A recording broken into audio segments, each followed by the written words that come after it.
అర్హులైన ప్రతి పేదవారికి ఇందిరమ్మ ఇండ్లు ఇప్పించే బాధ్యత తనదన్నారు మునుగోడు ఎమ్మెల్యే కోమటిరెడ్డి రాజగోపాల్ రెడ్డి.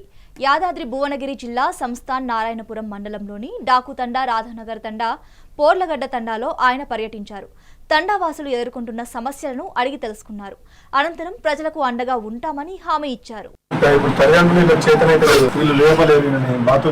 ఇటువంటి వాళ్ళకి ఏమైతుందంటే మీరు ఒక లిస్ట్ తయారు చేయండి.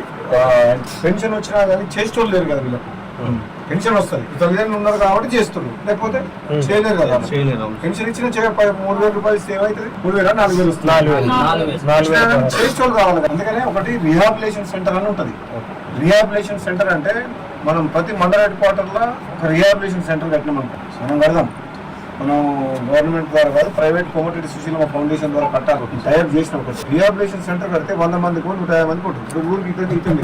మీరు మన 31 గ్రామాల్లో ఇటువంటి ఎంతమంది ఉన్నారో మీరు తయారు చేయండి. వీళ్ళకి పెన్షన్ వస్తుంది కానీ వీళ్ళు డిపెండెన్స్ పైసలతో కాదు, వీళ్ళకి చేసేటోళ్ళు కావాలి.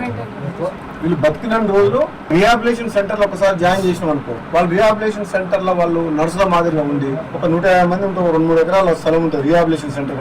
మీరు ఇటువంటి లైఫ్ లాంగ్ ఏంటంటే బతికిన రోజులు అన్నీ ఉంటారు. వాళ్ళు అన్నం నింపిస్తారు, ఎక్సర్సైజ్ చేపిస్తారు, వాకింగ్ చేపిస్తారు, చేస్తారు. సో మీరు ఒకటి నాకు